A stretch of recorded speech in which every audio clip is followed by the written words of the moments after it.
assim como você está, com as mãos elevadas, direcione-as aqui para o palco e vamos pedir esse Espírito Santo que conduz, inspire, de toda a unção, toda a graça ao Padre Edmilson, para que ele possa falar a nós, aos nossos corações, as nossas histórias, a nossa vida, com essa palavra proclamada, com o testemunho, com a força, com a autoridade que o próprio Deus o confiou. Solta a sua voz no Espírito, pedindo por ele, mas também pedindo por cada um de nós.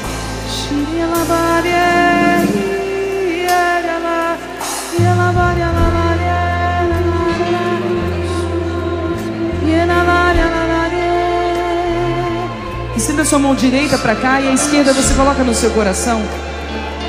Que uma mão imposta pedindo pelo Padre, a outra pede por você, pelo seu coração, pelas suas necessidades espirituais.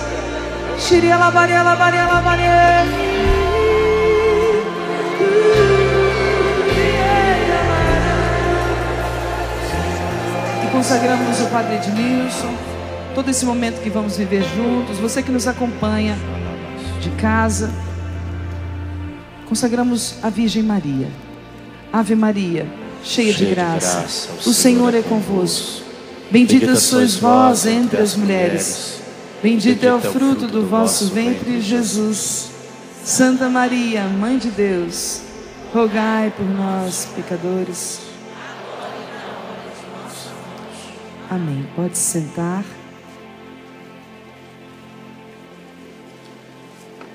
Louvado seja nosso Senhor e Salvador Jesus Cristo. Que a cruz sagrada seja a minha luz, não seja o dragão meu guia. Retira-te, Satanás, nunca me aconselhe coisas vãs. É mal que tu me ofereces, bebe tu mesmo os teus venenos. Chagas abertas, coração ferido, o sangue de Cristo está entre nós e o perigo. Todos, chagas abertas, coração ferido, o sangue de Cristo está entre nós e o perigo. Mais uma vez, pelas pessoas que estão em casa, chagas abertas, coração ferido, o sangue de Cristo está entre nós e o perigo. Amados, eu queria que você abrisse sua Bíblia, você que está aqui. E se você que está em casa tem uma palavra, a tua palavra está próxima, pegue. Em 2 Coríntios, capítulo 10. Pegue. 2 Coríntios 10. Eu, Paulo,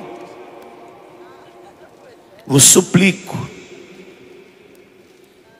pela mansidão e bondade de Cristo. Eu quando vou lendo as cartas do apóstolo, eu vou com a minha imaginação tentando voltar ao contexto em que ele está escrevendo.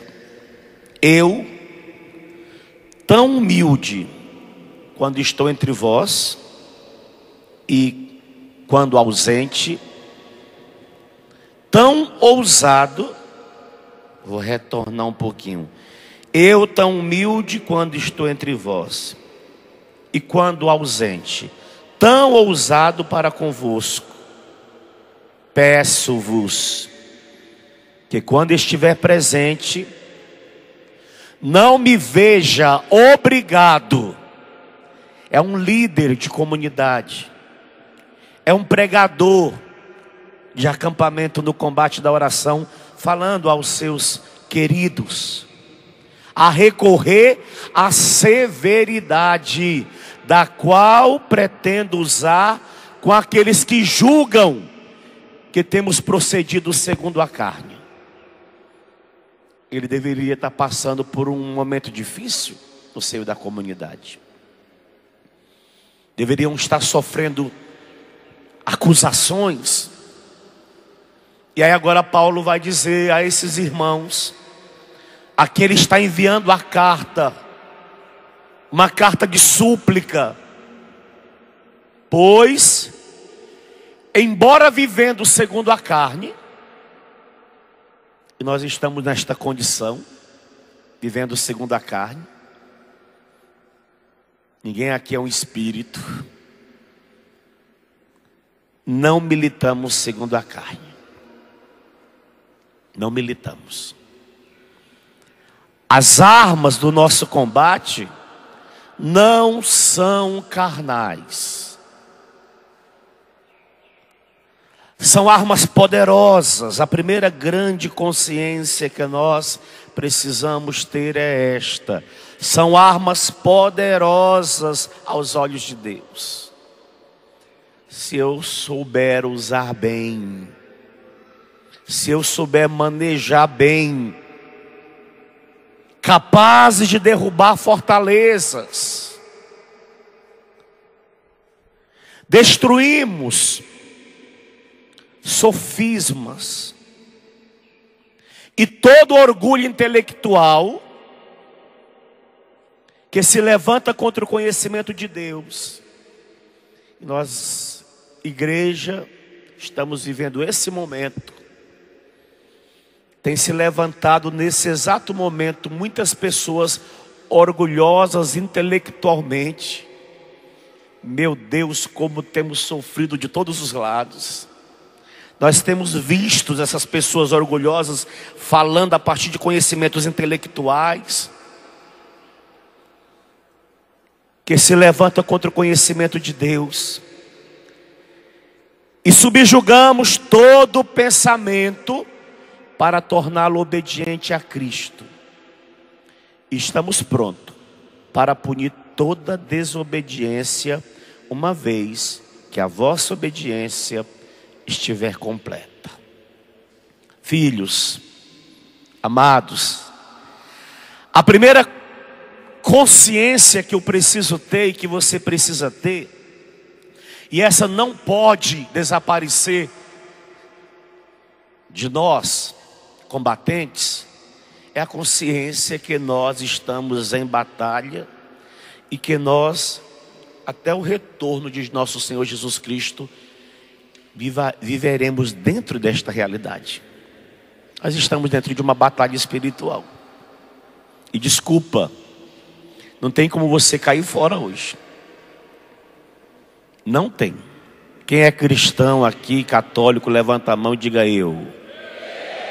Então, se você é cristão, só pelo fato de você ser cristão, você já está dentro deste campo de batalha.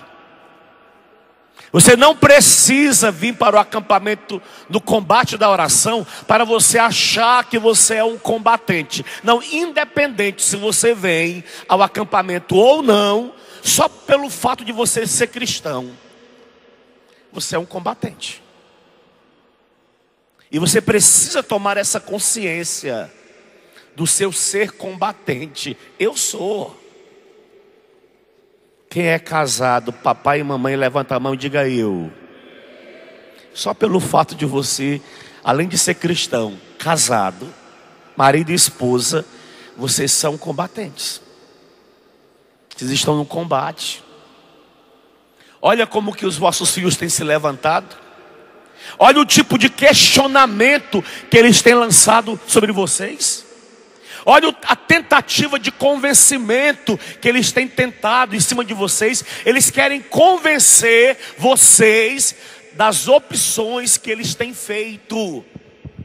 E quer que você admita que a posição dele, que a visão dele, que o conhecimento que ele buscou intelectualmente através das mídias sociais, assistindo fulano e beltrano, que esse pensamento ele é correto. É você que tem que se dobrar a esse pensamento, e não ele se dobrar a esse pensamento, porque ele está correto. Eu estudei, eu pesquisei. Eu escutei isso de um garoto de 16 anos tentando me convencer da opção dele. O senhor precisa ler, o senhor precisa conhecer o fulano de tal. Filhos, filhas, há meio de comunicação social querendo fazer sua cabeça e querendo que você pense de acordo com o pensamento deles. Estou errado? Sim ou não? Eles estão empurrando em nós e querendo que nós engulamos. Nem sei se tem essa palavra, engulamos. Mas se não tiver, ela tem agora. De qualquer jeito, o pensamento deles, que eles estão corretos, que eles estão certos, que eles estão apoiados em pesquisadores, em pessoas que estudaram, pessoas que têm doutorado nisso ou naquilo, e que a visão deles é uma visão correta. O apóstolo Paulo está se levantando naquele tempo, porque no seio da comunidade cristã começou a surgir pessoas pensando diferente do pensamento cristão, pensando diferente do pensamento da época, da igreja apostólica. E ele precisa escrever aos irmãos que estão sendo influenciados por essa novidade. A novidade está chegando e eles estão admitindo as novidades como se fossem verdades.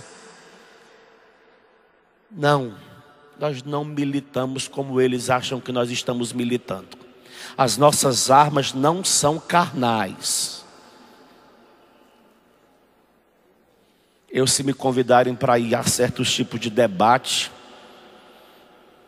eles vão sempre ouvir da boca do padre Edmilson, não. Por que, padre, que o senhor não vai? O senhor tem medo? Primeiro, eu acredito que não é o meu lugar. Na igreja, Deus coloca cada pessoa no seu lugar específico. Há pessoas muito mais bem preparadas para estar naquele lugar do que eu. Eu não quero dar uma de tonto. Eu sei qual é o meu lugar na igreja. Eu sei. Mas a minha fonte, a minha convicção, a minha segurança está naquilo que diz a Igreja Católica, de forma toda particular do seu catecismo. Para mim, ela é uma doutrina segura, enxuta, que não me faz correr risco. E a minha outra fonte, ou é a primeira fonte, porque o catecismo brota dessa fonte, está aqui. Quanto a isto aqui, eu não abro mão. Podem qualquer pessoa se levantar pensando de forma contrária, mas eu tenho uma fonte, uma base, um alicerce. Nós estamos neste tempo. Por isso que a sua arma não pode ser arma carnal. Não vá para o enfrentamento de boca.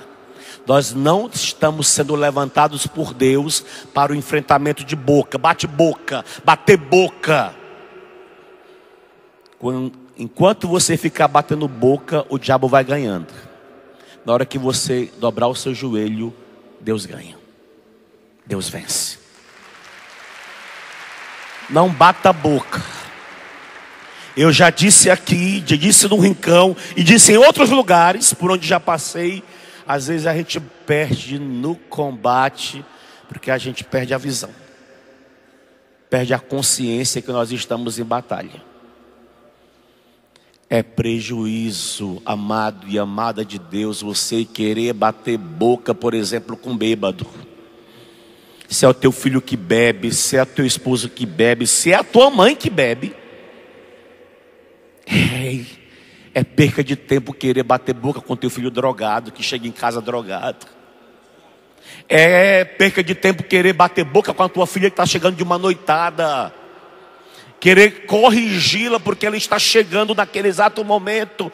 Vocês vão gerar o que o diabo quer que seja gerado: o conflito. Não.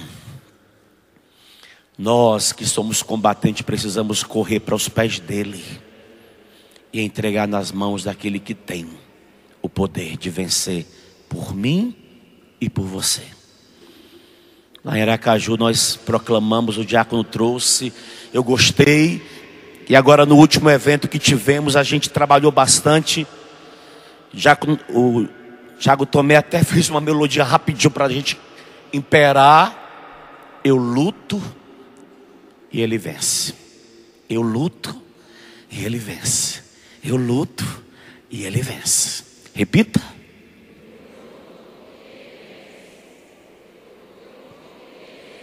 Mais alto. Mais alto. Você luta onde? Você luta onde? Na oração. Na oração. Eu luto. E aí vem toda a minha disposição na oração. Primeira consciência de batalha, que não é planejada de acordo com a mentalidade deste mundo. Nós não precisamos pegar em armas. Nós não precisamos subir em tanques de guerra. Não é uma luta como o mundo luta. A nossa luta, ela tem um diferencial. Ela é 100% espiritual. E no plano espiritual, só é possível vencer com armas espirituais. Não recorra a nenhuma outra arma que você não vai conseguir, porque o plano é sobrenatural.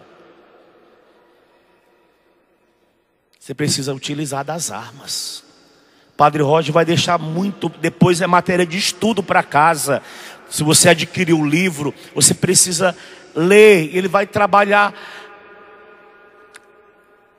aquilo que vai dizer para nós Efésios, a armadura do cristão. Ele vai trabalhar o cinto, ele vai trabalhar a sandália dos pés, ele vai trabalhar cada um dos aspectos que o soldado romano usava, para você entender a imagem que o apóstolo Paulo está querendo nos apresentar em Efésios capítulo 6.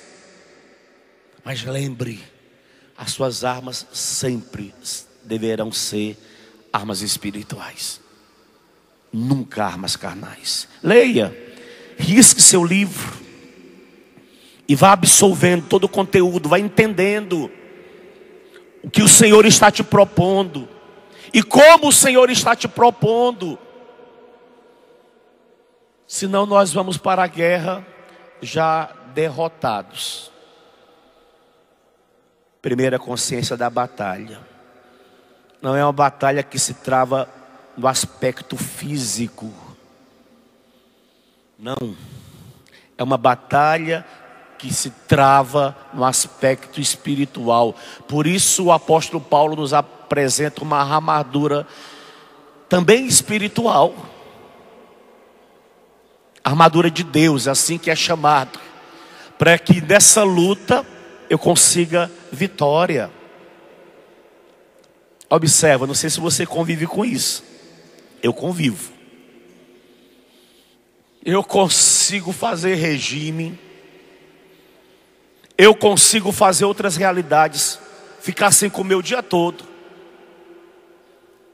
e não sinto nada no meu corpo. Mas na hora que eu faço oferta de jejum, eu começo a sofrer. Eu começo a tremer. Parece que minha pressão cai. Me dá uma fome anormal. Eu fico olhando no relógio, marcando o tempo para terminar o jejum, porque eu me sinto fraco. É a minha experiência. Eu falo, meu Deus, por que eu padeço tanto? Porque eu tenho que ter consciência que eu estou jejuando, lutando. O jejum é uma arma poderosa. Poderosa. O diabo faz das tripas coração para que eu e você não jejuemos. Observa. Faça uma reflexão com muita sinceridade diante do Todo-Poderoso. Você não jejua porque Ele te convence que você não deve jejuar.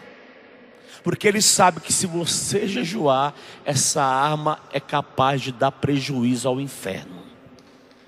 Prejuízo ao inferno. Mamãe, papai, olhem para o padre. Você que está em casa, olha para o padre. Eu te dou minha palavra de sacerdote. Se você for sincero com Deus. Se você começar a jejuar pelo teu filho, pela tua filha, o diabo vai perder e o Senhor vai ganhar. Se você começar a jejuar, mas com seriedade. Tem pessoas que acham que no plano espiritual nós trabalhamos com magia. Jejuei essa sexta-feira, eu já quero o milagre no sábado. Batalha, irmãos. Dependendo da guerra, demoram-se anos para que a vitória seja alcançada. No plano natural, no plano humano. No plano sobrenatural, nós temos auxílios. Nós temos armas de ataque. Nós temos armas de defesa. Nós temos armas que ao mesmo tempo é de ataque, é de defesa. Precisamos usá-la. Aproveitar daquilo que nós temos. Uma consciência na batalha. Diz o apóstolo Paulo, nesse tipo de guerra, eu não tenho força própria. O meu poder vem de quem? O seu poder vem de quem? De Deus. O poder é de Deus. Por isso que eu luto e Ele. Eu luto e Ele. O nosso poder vem de Deus, diz o apóstolo com toda convicção. Pois, embora vivendo na carne, não militamos segundo a carne. As armas do nosso combate não são carnais, são armas poderosas aos olhos de Deus. Poderosas, capazes de derrubar fortalezas.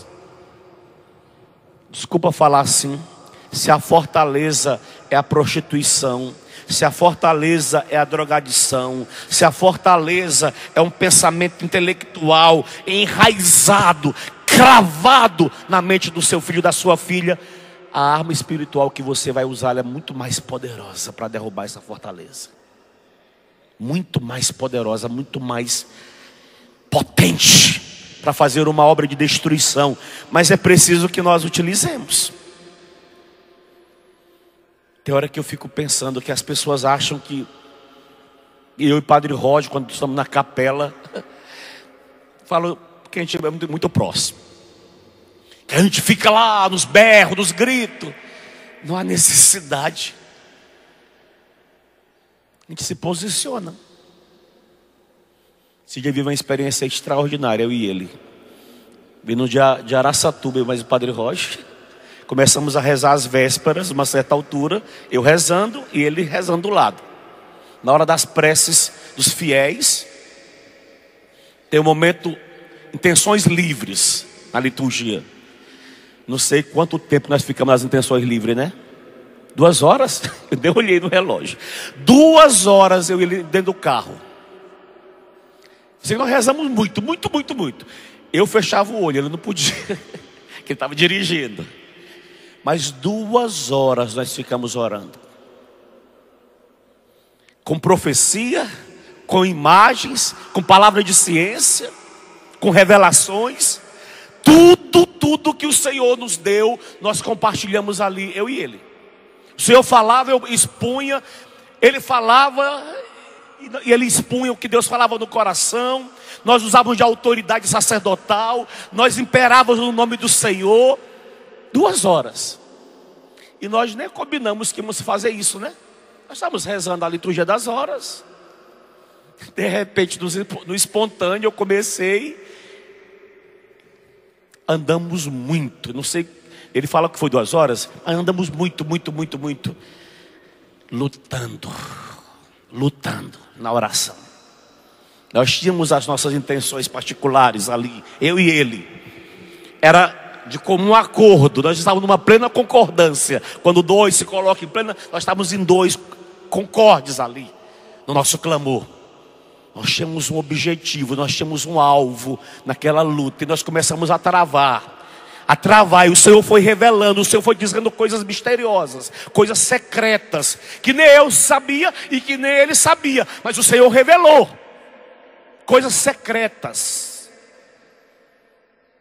que eu e ele sabemos do secreto. E que nós continuamos na intercessão esperando a manifestação do poder de Deus. Porque a nossa luta não é contra homem de carne e osso. A nossa luta é contra forças espirituais do mal, que tem feito estragos e que você talvez esteja sofrendo por consequência dos estragos que ele tem feito, que ele está fazendo. Estou errado? Estou errado? Quando eu passo no meio de vocês, basta me aproximar de vocês fisicamente, que vocês vão entregando os bilhetinhos. Padre, reza. Aí já me entrega os bilhetinhos. Aí coloca o nome das pessoas. Você coloca porque você tem necessidades. Porque você não está mais conseguindo ver essas pessoas dentro dessas realidades. Talvez você está se sentindo só no combate. É luta. Consciência que o seu poder não é um poder pessoal. Desculpa falar assim para os combatentes. Nós não usamos técnicas humanas nas nossas orações. Precisamos sentar com as pernas cruzadas, colocar as mãos sobre o joelho e começar toda uma técnica. Um mantra. Nós nem tínhamos programado, nós começamos a combater porque o Espírito suscitou para que combatêssemos. Está entendendo? Que o poder, ele não é pessoal. Nós não nos levantamos como os fortes. O padre é o modelo do intercessor. Eu tenho clareza que eu não sou o modelo do intercessor. Mas eu não posso usar de falsa humildade falando que eu também não intercedo.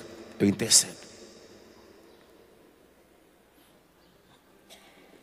Nosso plano, porque o apóstolo vai falar disso, é destruir fortalezas espirituais e fortificações também espirituais.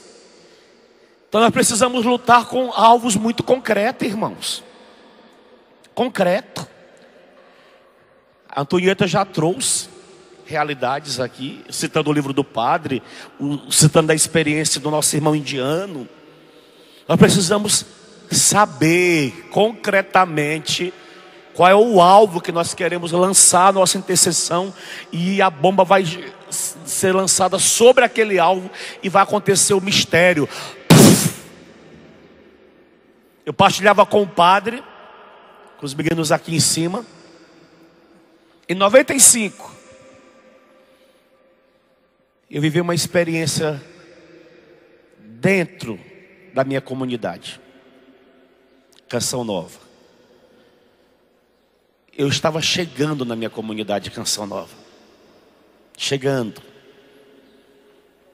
Estava vindo de uma outra realidade de congregação, que não convivia muito com esse aspecto carismático. Uma coisa muito mais diferente do jeito deles, que também é interessante do jeito deles. Mas eu estava dentro de uma outra atmosfera, agora carismática, 100% carismática. Na minha turma de 95 da Canção Nova, nós éramos extremamente carismáticos. Estava lembrando uma irmãzinha que encontrei essa semana aqui em cima, próxima da rádio. Falei, amada, lembra quando você ia lá lavar a escada de Queluz? Uma escadaria que nós temos assim em Queluz. A gente passava, ela estava lá varrendo a escada cantando em línguas. Porque era tão natural, tão natural, tão natural. Com relação em línguas, eu lembro que nessa época eu fiquei muito confuso. Eu falei, menina, eles rezam demais em línguas. Será que é verdade esse negócio de rezar em línguas assim? Porque eu comecei a gerar uma dúvida dentro de mim. O diabo começou a colocar no meu coração interrogações sobre oração em línguas. Aí eu inventei de rezar por um menino que chegou na Canção Nova de Queluz. Levei para a capela, todo cheio de inexperiências, porque eu vivia dentro de uma outra realidade de igreja. foi rezar pelo menino em línguas, mas Deus quis se utilizar daquele garoto para falar comigo, que estava cheio de dúvidas. Aí coloquei ele na frente do sacrário, comecei a orar por ele, e vou orando em línguas, e eu disse: ora comigo agora, solta a tua voz, começa a orar do jeito que eu estou orando. Aí na hora que eu mandei ele orar do jeito que eu estava orando, aí eu ouvi uma voz falar pela boca dele: ele não vai orar não. Aí eu olhei e não entendia nada, eu falei: vixe, ele falou com uma voz tão estranha. Nunca tinha vivido isso na minha vida. Nunca. Aí eu me assustei, olhei para ele, eu disse: ele não fala com essa voz, com esse tom, com esse timbre. Aí eu, todo inocente, continuei orando de novo. E aí: vai, ora comigo, solta a sua voz. Aí a voz falou com muito mais imperativa: eu já disse que ele não vai orar, que ele não consegue. Aí eu tomei um susto, eu falei: vixe, é que acho que tem outra coisa aqui. Aí eu já fiquei com medo, medroso, inexperiente.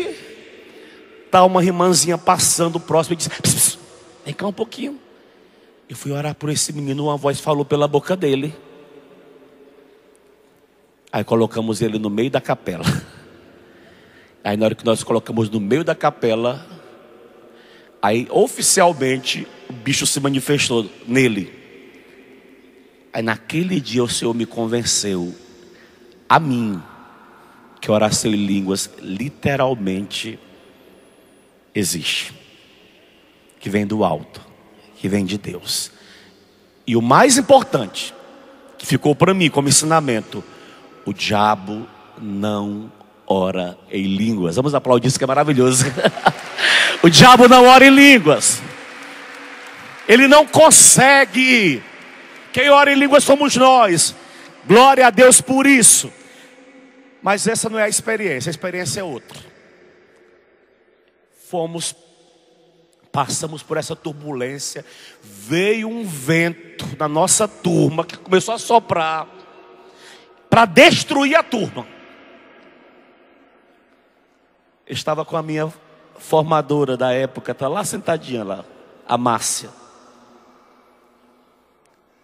E ela disse que não recordava desses fatos. Não recordo, mas eu recordo. Eu não estava dormindo, eu estava acordado.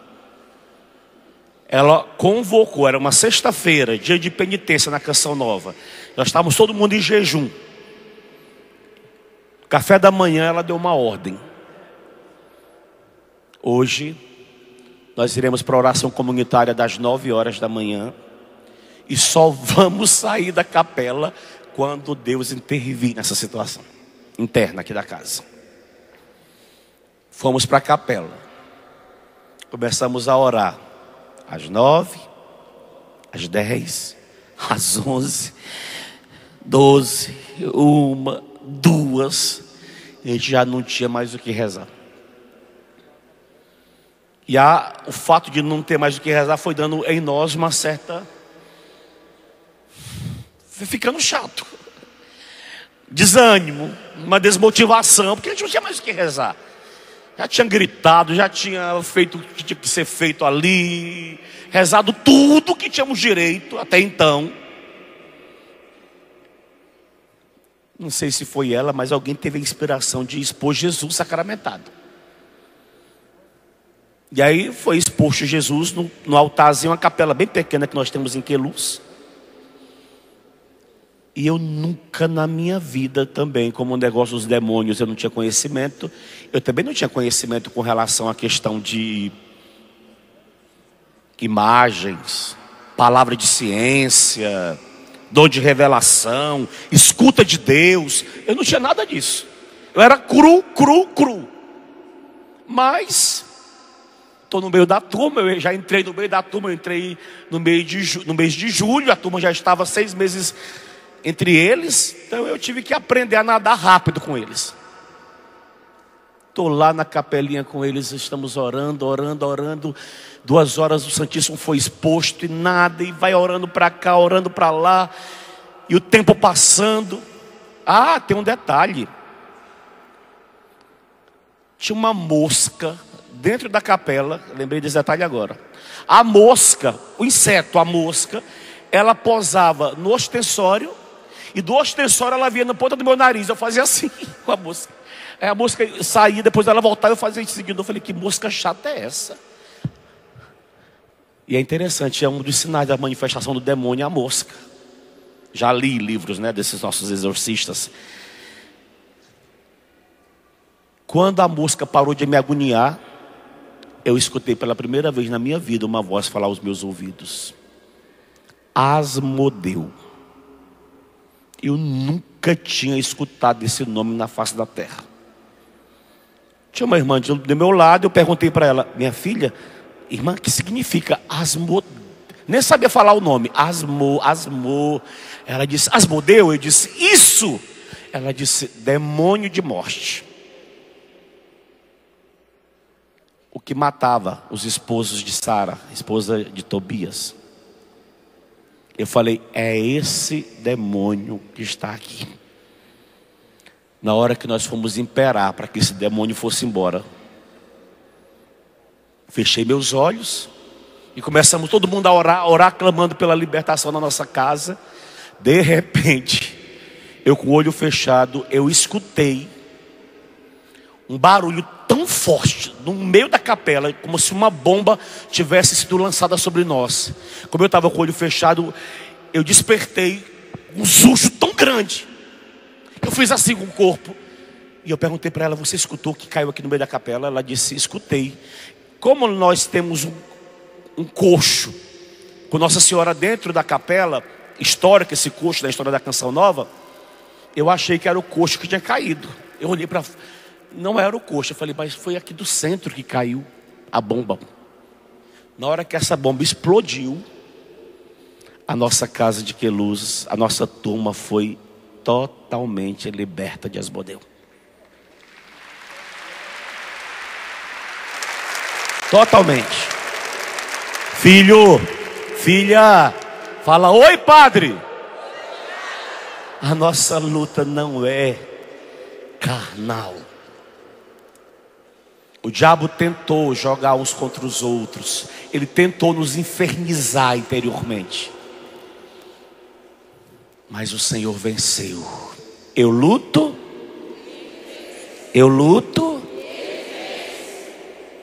Quando o apóstolo fala sofismas, são filosofias, raciocínios, esquemas do mundo.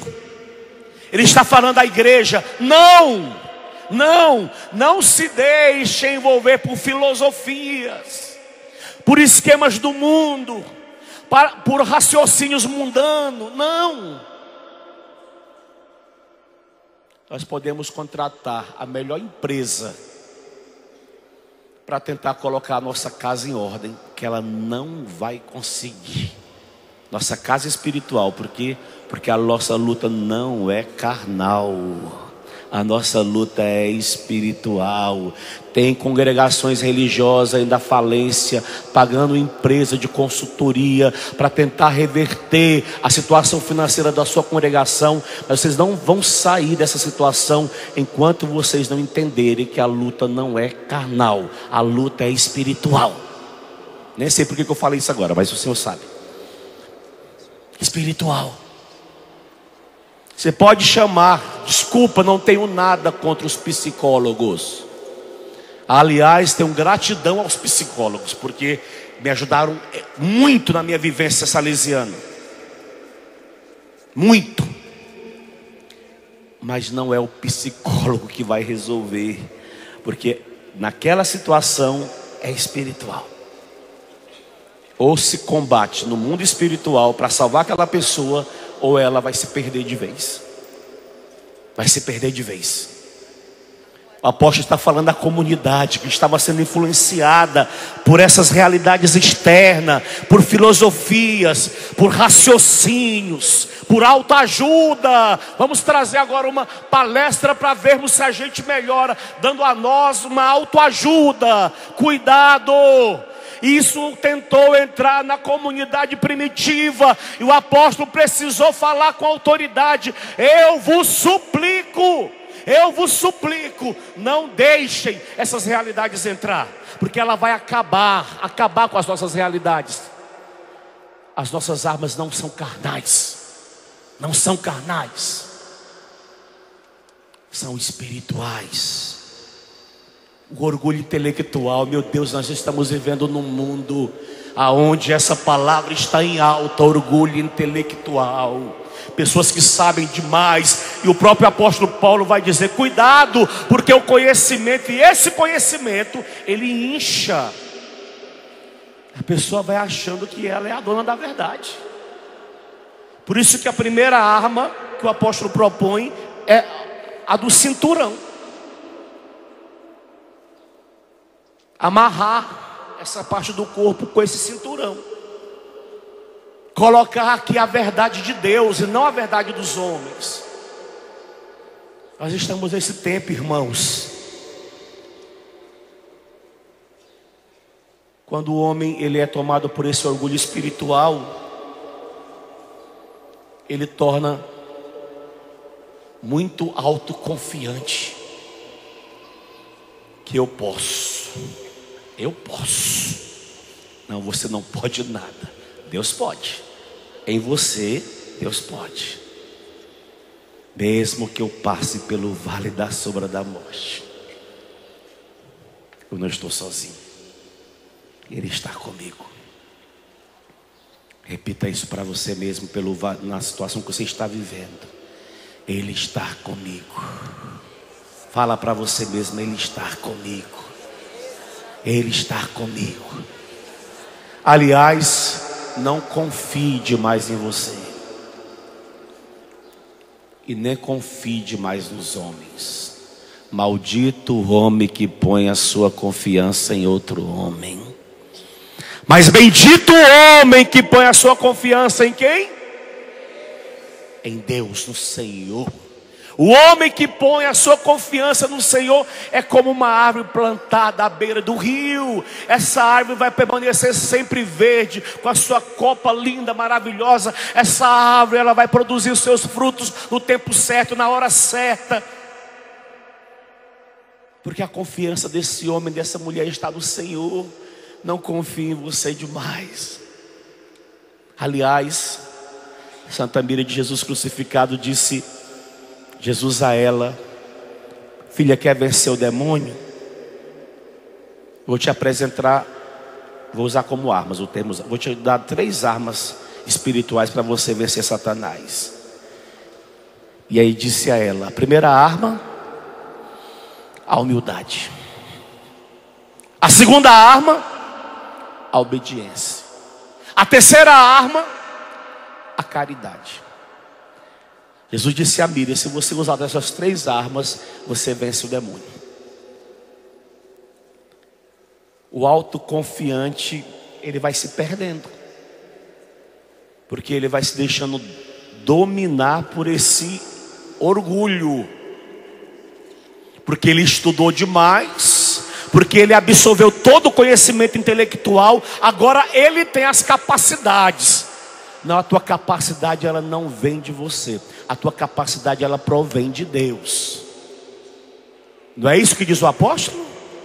A minha capacidade, a sua capacidade, ela não vem de nós. Porque eu estudei, porque eu me preparei. Meu Deus, a gente vive isso no dia a dia, né, Padre Roger? A gente às vezes fica morrendo para preparar uma pregação. Antonieta, né? Assim, a gente fica ali correndo atrás da pregação, buscando aqui, buscando ali, não é, Eliana Ribeiro? De repente a gente chega aqui no palco, o Senhor muda tudo, investe tudo que a gente fez. A nós cabe humildade. Ah não, mas eu não vou porque o Espírito está falando. O Padre Roger chegou aqui ontem, ali atrás, falando comigo. Menino, eu cheguei lá no palco com uma pregação montada. De repente o Senhor lá no meu quarto mudou a minha pregação. Mudou tudo. Não foi assim que o Senhor falou ontem? Não, mas eu vou ficar na minha pregação, no meu esquema. Porque talvez o Senhor mudou, porque o esquema meu, o esquema deles poderia nos tornar autoconfiante demais. Eu vou pregar para abafar. Hoje eu quero abafar na minha pregação. Deus às vezes nos humilha assim de uma forma tão besta. A gente se sente tão humilhado. Teve uma quarta-feira, eu nunca esqueci disso, porque acho que foi formação pessoal. Eu preguei numa missa de quarta-feira. Aquela missa foi para mim a missa naquele dia. Olha, eu amei tudo da missa. Tem momentos que a gente ama tudo. Naquela quarta eu amei tudo. Preguei, saí entusiasmado com tudo que vivi. Estou descendo, eu morava naqueles prédios lá da frente. Na frente da administração da Canção Nova. Quando eu estou chegando perto do prédio, um irmão de comunidade, não sei se foi usado por Deus ou pelo diabo, mas independente, me ajudou muito. Se foi o diabo que usou ele, me ajudou. Ou se não foi o diabo, se foi Deus, me ajudou do mesmo jeito. Porque eu estava tão cheio de mim naquela noite, que ele chegou e disse: padre, hoje o senhor na sua pregação foi tudo maravilhoso, mas o senhor usou um erro de português gravíssimo. Menino, quando ele falou erro de português, eu? Não. Falei, qual erro de português que eu usei? O senhor falou mais melhor. Ave Maria, eu fiquei mal. Eu falei, não, eu tenho certeza absoluta que eu não falei mais melhor. Eu falei mais e melhor. Não, o senhor falou, mas... Só que aquela discussão quebrou meu orgulho. Porque eu fiquei mal. Fiquei frustrado por causa de uma palavrinha. Me marcou porque eu até guardei a palavrinha mais melhor. Eu tinha certeza que eu não tinha usado mais melhor, mas ele ficava afirmando na minha cabeça que eu tinha falado mais melhor. Mas naquela hora eu entendi que era o Espírito Santo de Deus me colocando no meu lugar. Porque eu estava cheio de mim. Eu achei que eu tinha abafado naquela noite. Você está entendendo? Como é que Deus se utiliza para nos colocar no nosso devido lugar? Para que nós entendamos que não é capacidade nossa. Eu tenho toda a capacidade intelectual do mundo. Não, a tua capacidade não é sua. A minha capacidade não é minha. A nossa capacidade vem de quem? De Deus. Por isso, desculpa falar assim para você, seja no combate você mesma, você mesmo. Não se espelhe nos outros. Seja você. Ah, mas eu não sei, padre, eu sou tão simples, eu sou tão humilde, eu sou tão... Não, usa o que você tem, o recurso que você tem, porque a capacidade não é sua, a capacidade é de Deus. De Deus. Na sua simplicidade é que Deus quer se utilizar. Na hora H Ele vai colocar uma palavra de sabedoria na tua boca, que você jamais imaginaria que falaria aquela palavra, mas foi a palavra certeira naquela situação e que gerou a diferença naquele contexto. Porque Ele usou você, você foi humilde, suficiente para ser utilizado por Ele. Amados, vamos tomando essa consciência, que vai nos ajudar no combate. Quando o apóstolo fala para a gente ficar na vigilância dessas realidades intelectuais que tem tomado hoje até a igreja católica, infelizmente, porque o pessoal acha que vai mudar a igreja intelectualmente. Os grandes homens que tentaram fazer diferença na igreja, eles não eram, ou melhor, não se deixaram usar pela inteligência. Deus usou em outros aspectos. Quando Francisco de Assis se apresenta diante do Papa da época, e o Papa olha para aquele homem pobre, mas apaixonado pela igreja, que aparecia, se revelava, demonstrava uma igreja pomposa, o Papa entendeu que o Senhor estava chamando a igreja àquela pobreza que era visibilizada por ele, diante de um irmão pobre. Ele não precisou sair da igreja como Lutero. Não, Lutero se deixou levar pelos seus conhecimentos intelectuais, por tudo aquilo que ele absorveu, decidiu romper com a igreja. Francisco não, ele via tudo que Lutero via, mas ele se comportou diferente diante da igreja. Por isso que hoje nós chamamos Francisco de São Francisco. Compreende a humildade que ela é capaz de fazer? Compreende o bem que um homem chamado Francisco fez e faz na história da igreja até o tempo presente? Você não conheceu o Francisco, eu não conheço o Francisco pessoalmente, não conheci pessoalmente, mas até hoje nós nos admiramos com esse homem, que é um reflexo de Deus para a humanidade. É Deus falando, é assim que vocês precisam se comportar. É assim. E aí vai, poderíamos partir para um outro aspecto, mas não é esse meu objetivo, não é esse meu objetivo. E eu quero encerrar, porque Deus falava isso ao meu coração. Cuidado com eu posso, com eu consigo, com eu sou capaz, e as reticências aí. Cuidado. Olha a sabedoria do apóstolo Tiago. Vou citar para você o versículo, para encerrando, para a gente rezar um pouquinho. Tiago, ele vai entender, o apóstolo, que tudo está nas mãos de Deus, tudo está nas mãos dele. O nosso amanhã está nas mãos de Deus. A nossa família está nas mãos de Deus. Então, diante desta realidade, o que o apóstolo vai dizer a nós? Tiago vai dizer: se o Senhor quiser, estaremos vivos e faremos isto ou aquilo. Se o Senhor quiser. Padre, o Senhor vem pregar na minha cidade ano que vem? A minha resposta agora é bem São Tiago: se o Senhor quiser, eu vou. Ah não, eu vou. Já tirei o eu vou. Se o Senhor quiser, eu vou. Mas se o Senhor não quiser, eu não sei se eu vou estar vivo ou não. Olha que sabedoria. A gente tira o eu da moda e colocamos se o Senhor quiser. Se o Senhor quiser libertar a tua família, Ele vai libertar. Se o Senhor quiser. Se o Senhor quiser que vocês convivam com esse sofrimento, vocês vão conviver com esse sofrimento, porque vai ser uma purificação para a família. Se o Senhor quiser. Porque tudo está nas mãos dEle. Combatente, fala: oi, Padre. Acordemos. Estamos em combate, filhos. Não é nós que determinamos a vitória. Quem determina a vitória é o Senhor. A nós cabe combater. A igreja vai falar no catecismo: você decidiu rezar, naturalmente você está decidindo combater. Naturalmente, eu decidi rezar, eu vou rezar agora. Você já vai sabendo que você vai combater. É o terço que você vai rezar?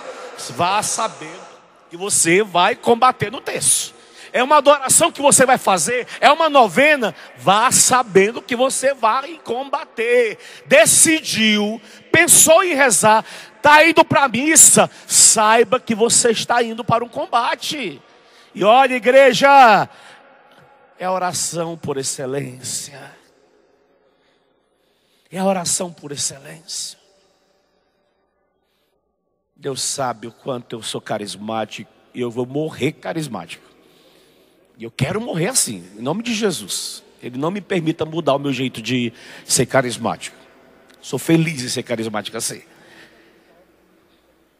Mas eu tenho clareza no meu coração que o meu ser carismático não minimiza a Eucaristia.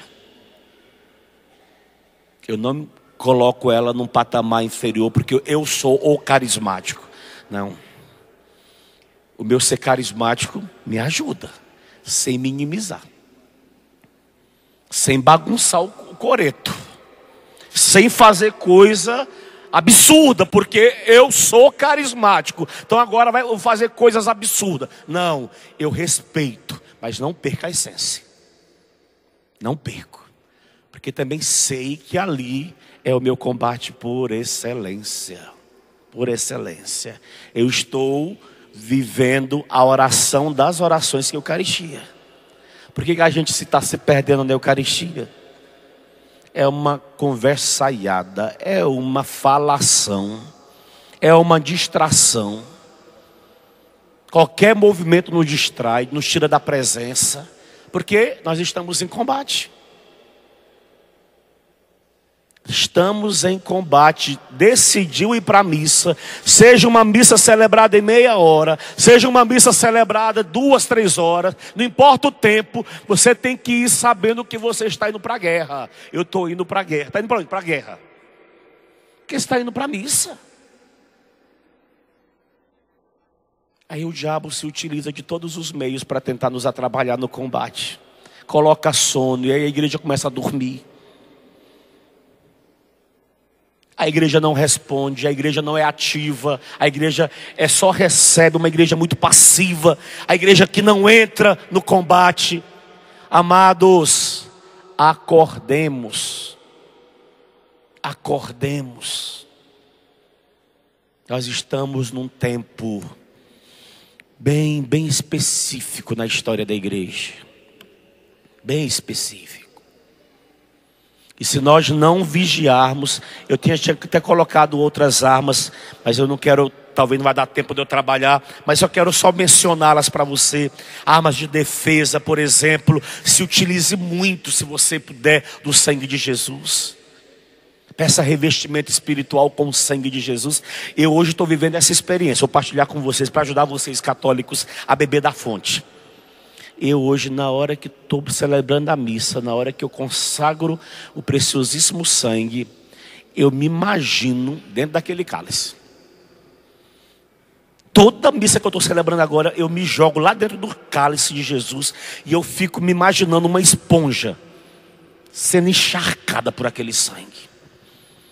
Quando eu sei que eu estou passando por uma enfermidade, eu já jogo ela dentro daquele cálice e já banho aquela enfermidade naquele sangue. Ou eu utilizo dos recursos que tenho, e tenho muitos recursos, graças a Deus, na fé católica, ou vou ser besta. Eu não quero ser besta mais não, eu quero aproveitar das riquezas. Se joga. Tem um filho drogado, na hora que o padre levantar o cálice, onde você está? Joga ele. Está lá dentro do cálice, meu filho. Você vai ver. Usa dos meios. A igreja nos oferece gratuitamente.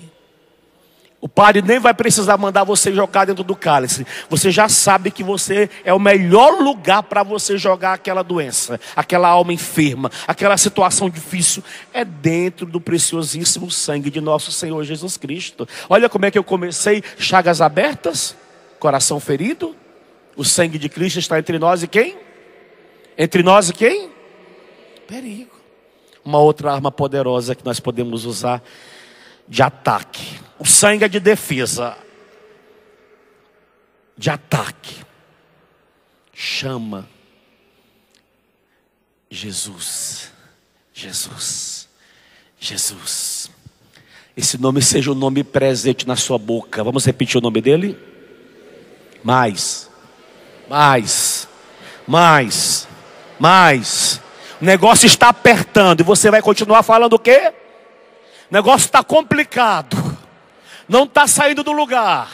Está tudo muito difícil. Está tudo muito complicado. Parece que você está perdendo. Você vai continuar falando o quê? Jesus. Usa. Ataque. Eu uso muito. No meu individual, no meu particular. Eu subo daqui, agora morando aqui, vou até lá na chácara. Quando eu não estou rezando o terço, eu já vou na oração em línguas. Não preciso gritar para ninguém escutar que eu estou orando em línguas. Eu vou orando baixinho, do meu jeito.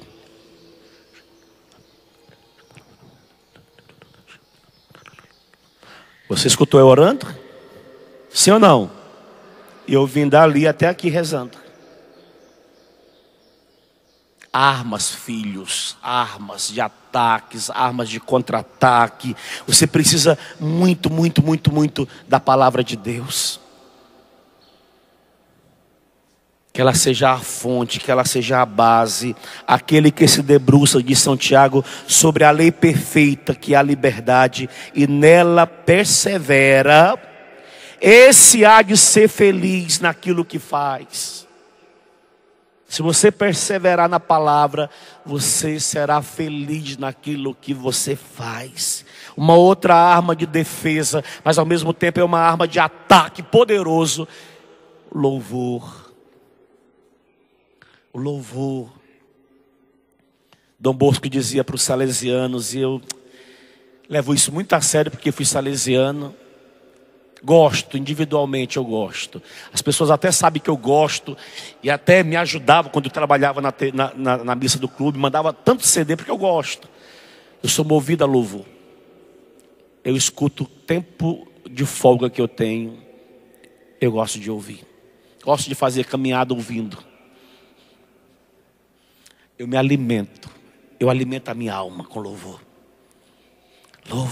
Louve cantando, louve falando, louve dando graças pelo que está dando certo, mas também louve pelo que não está dando certo. A gente vai aprendendo. Eu estou numa fase, graças a Deus, de louvar. Já disse aqui, porque eu continuo vivendo assim. Quando a gente está num caminho aqui, no carro, alguém está dirigindo comigo, e eu estou junto com o motorista, a gente se perde um pouquinho. Eu, para não murmurar, para não reclamar, para não ficar apreensivo, eu digo, não, a gente não se perdeu não, irmão. A gente não se perdeu não. Não, pai, não perdemos não. É que nós não conhecíamos esse lugarzão aqui, ó. A gente está passando para conhecer, já a gente acha o caminho. Mas não dou glória ao diabo. E não quero dar glória a Satanás. Porque como é que eu começo a glorificar o demônio? Padre Jonas, a Bíblia vai dizer, a murmuração é a oração do inferno, é a oração do diabo. O murmurador começa a rezar, a prestar culto a Satanás, quando ele começa a murmurar. Murmura por tudo, por tudo. Hoje eu estou evitando até ficar perto de murmurador, porque faz mal para a minha alma ficar escutando murmuração, murmuração. Ah, não vai dar certo, não vai dar certo, não dá certo, não dá certo. Oh, Jesus, me livra desses males. Não, eu sei em quem coloquei minha confiança, vai dar certo sim. Ele tem poder, eu creio nele. Louvemos, filho. Está tudo muito complicado, louve. Louve. E por fim, deixa eu pegar na palavra para poder falar deles rapidinho, um versículo só, encerro. Vai ficando de pé já. Olha o que diz a palavra em Hebreus, capítulo 1, versículo 14. Não são todos eles, uma pergunta, espíritos servidores, enviados a serviço daqueles que deverão herdar a salvação, a serviço de quem? Ao nosso serviço. Contem na sua guerra com o auxílio dos anjos. Se vincule a eles, os anjos, o seu anjo da guarda, o meu grande amigo Miguel, o seu anjo. Chame pelas milícias, chame, seja amiguinho, amiguinha. Vou repetir o versículo, não são eles. O autor da carta aos Hebreus está dizendo, espíritos servidores, enviados por quem? Por Deus, a serviço daqueles que deverão herdar a salvação. Quem é herdeiro da salvação? Levanta a mão e fica com os braços levantados para eu ver. Não abaixa não. Vamos cantar? Vamos nos posicionar agora na presença dele? Olha aí, o Senhor te deu anjos para te servir. Olha o grau de importância que você tem, bendito. Usa, chama, conte, peço auxílio. São seres que vão lhe auxiliar de forma disfarçada. Em momentos imprevisíveis, eles vão aparecer na sua história. Eles vão te dar orientação, eles vão te mostrar o caminho, eles vão te dizer, não, não vá não. Eles vão te dar um livramento, porque naquela hora era para estar tudo errado, Não fique desesperado porque não deu certo. Não fique desesperado porque não era do jeito que você pensou. Foi talvez uma intervenção do teu anjo servidor. Porque se talvez você tivesse ido, teria acontecido com você uma desgraça. Tenha a visão espiritual, abra teus olhos, olhe além das aparências. Hoje eu estou vivendo também essa experiência. Tempos atrás eu fui para Natal e precisava voltar para Aracaju. E o voo foi cancelando. Vai sair tal horário. Aí vinha cancelar, vai tal horário. Chegou uma hora que eu disse: nesse avião, vou para Aracaju agora, eu vou mais. Deus está falando comigo.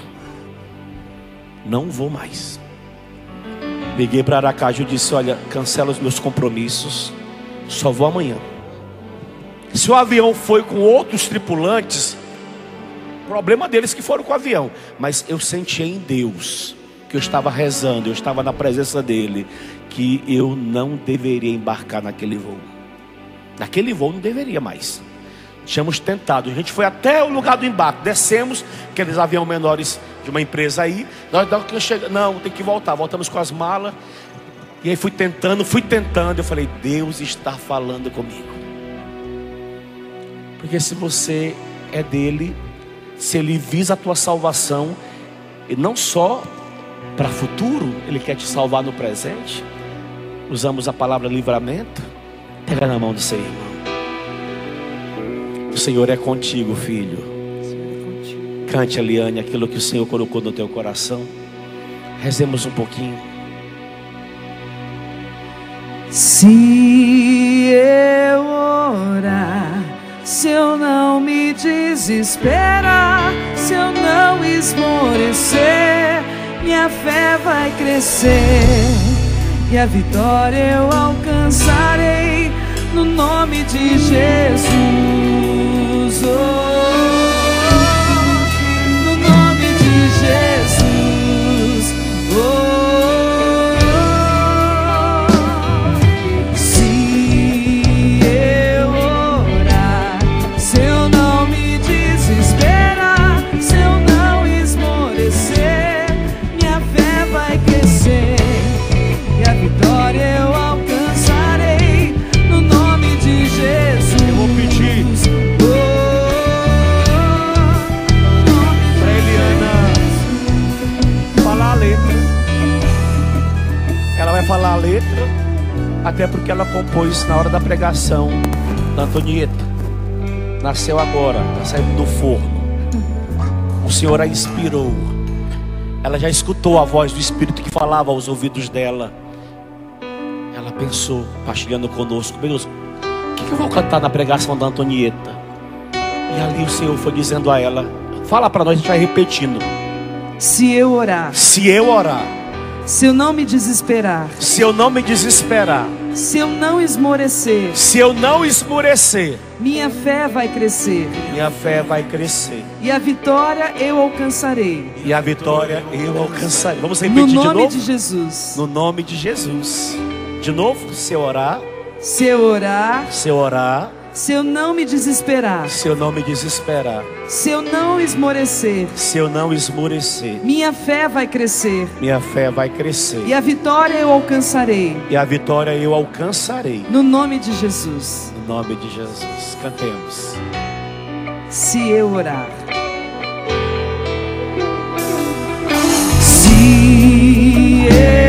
se eu não me desesperar, se eu não me desesperar, se eu não esmorecer, minha fé vai crescer e a vitória eu alcançarei no nome de Jesus. No nome de Jesus.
baixinho do Espírito, vai.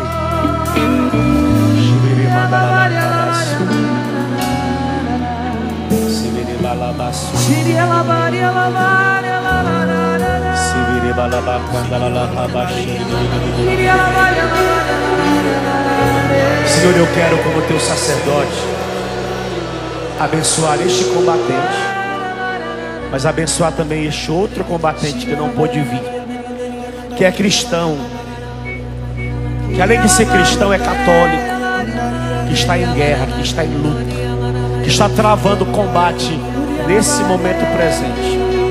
Eu quero abençoá-los. Eu quero abençoá-los pedindo, Senhor, que o Senhor derrame uma unção nova, um revigoramento novo, uma força nova, para que eles não desistam, para que eles não esmoreçam, para que eles não percam a esperança, que o Senhor é com eles, e que o Senhor no momento oportuno, que o Senhor no dia certo, na hora certa, lhes garantirá a vitória, em nome do Pai, e do Filho, e do Espírito Santo. Amém. Se orar, se eu